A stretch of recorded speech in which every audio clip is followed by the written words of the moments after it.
Hey, it's me, Maven, and Happy New Year! Or as I would like to say it as, Happy Public Domain Day!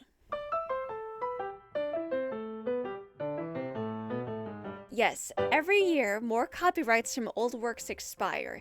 In recent years, we got Winnie the Pooh in the public domain, and people took advantage of this by making a horror movie out of it.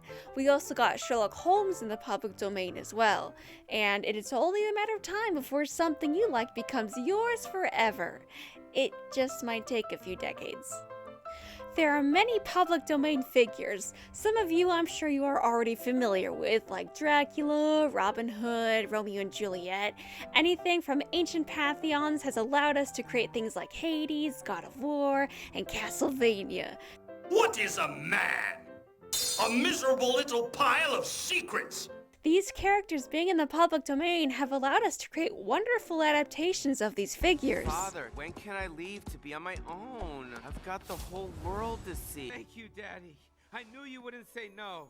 Let's go, Tybalt! Great adventures await!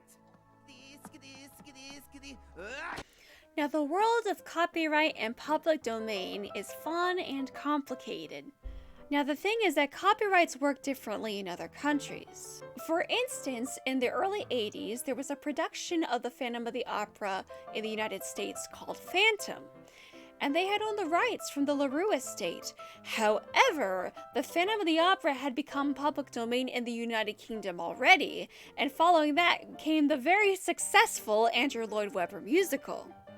So that particular version of the musical was held off until the 90s, but the script was reworked into a mini-series first, and then afterwards it was finally released as a musical. I recommend checking out these versions of The Phantom of the Opera. My God, the place really is haunted. What is that?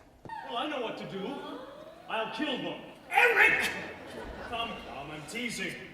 Probably the only one I need to kill is her. Oh my God! Ever since the success of Webber's Phantom, there have been plenty of people jumping on the bandwagon. And speaking of bandwagon, people have used public domain figures to capitalize on the success of something else. For instance, when the Suicide Squad came out, the Asylum Pictures created the Sinister Squad, which is basically a Suicide Squad but with fairy tale characters like Goldilocks and Rumpelstiltskin and Bluebeard, which is quite fun to watch.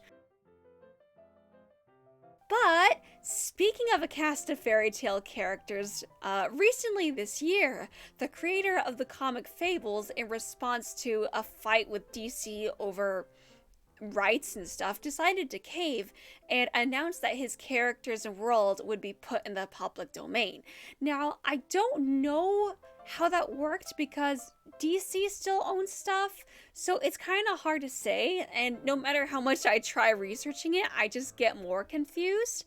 In my opinion, I don't think it really matters because they're all based on public domain figures anyway, like the Big Bad Wolf and Snow White.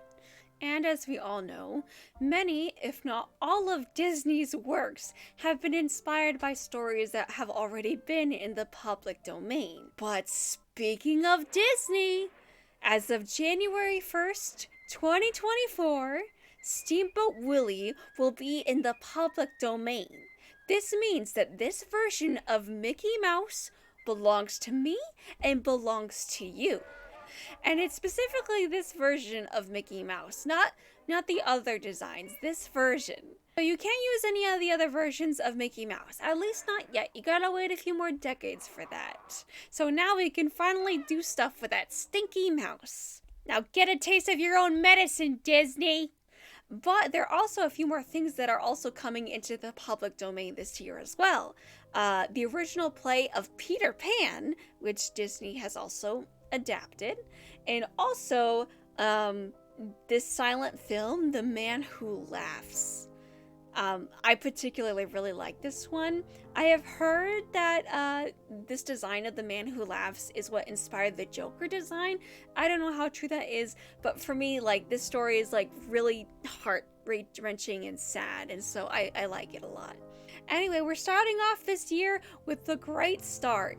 So grab Steamboat Willie, get that little Mickey Mouse, I don't know, shove him on a t-shirt or something and make a buck. Anyway, thank you very much for watching this video, and I hope you can get some ideas as to what to do with these characters and properties.